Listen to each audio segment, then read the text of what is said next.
Now, in every market, there is a season that makes it easier for you to do business or harder for you to do business.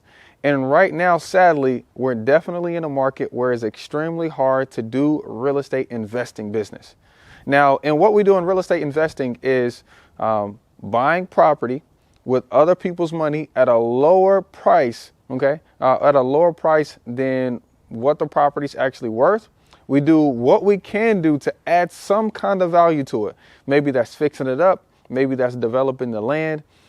Maybe that's doing an add-on, or maybe that's tearing it down and doing a new construction. But we have to add some kind of value, and then we turn around and get that perceived value after it's done. Now, today I'm going to share with you why it's extremely hard to do real estate investing deals in today's market and what you should be looking out for. Now, by any means, I'm not saying it's not possible to do deals. I'm just saying if you're holding property right now, if you're owning property right now, you're in an amazing spot. If you're buying property, you're definitely a little bit between a rock and a hard place.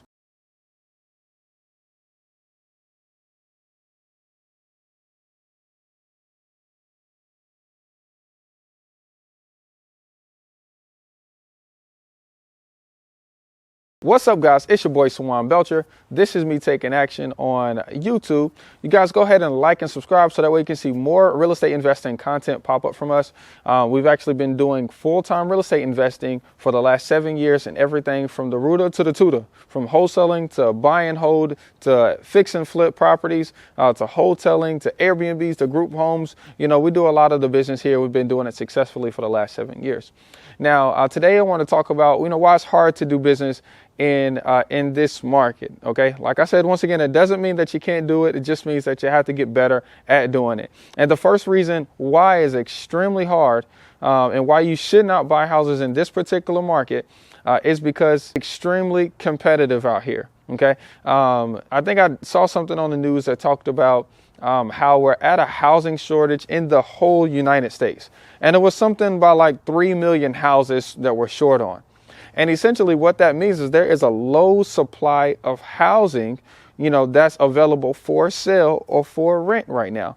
And we all know from our microeconomics class in college that the government forced us to get loans to do, loans to go to for, okay, is that when there's a shortage of supply, there is a higher demand for things.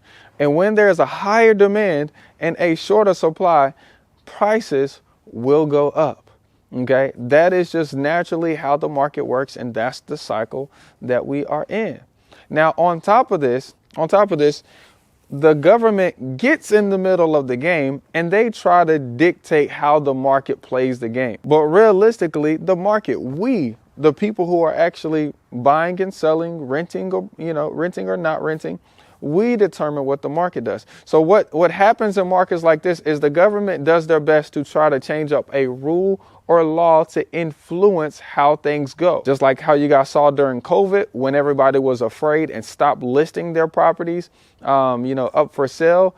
What they did was they lowered the interest rate so low that it would influence people to get more loans so they could overpay for the value of houses. And they made it okay, right? So they could influence the market.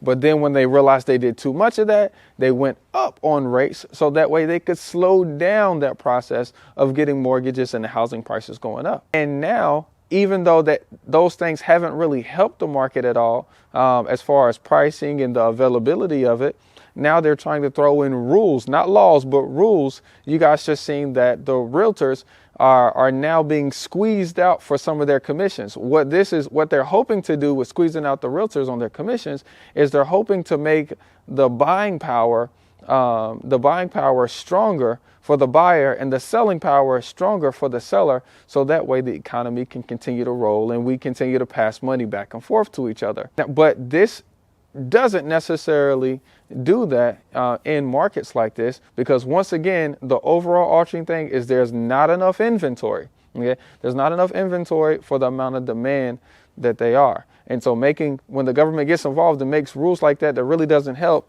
it only ends up harming us. Okay, and just to put my 2 cents in this, one thing that the government could do to help out with this, instead of trying to force hedge funds, to sell 80,000 homes in the U.S., okay? Because once again, we have a $2 million deficit in houses. They could create an incentive to influence people to build new construction houses. That might help, right? Another reason why you shouldn't buy property right now is that sellers are extremely educated. Now, with this market that we're in, the social media and the online presence is like amazingly fast. Like most people use, social media as like their online journal, but a lot of people use it as a way to transfer information. And because certain people use that, like myself, information travels extremely fast. So sellers, because they're aware of how well the market is doing, if they have a problem property, like they're behind on taxes, they're going through a divorce, or or something else that typically would classify them as a motivated seller, they're charging too much to the market. They're selling those properties for too much because they know what's going on. They know that there's a shortage. And when this happens, it forces people to overpay for houses.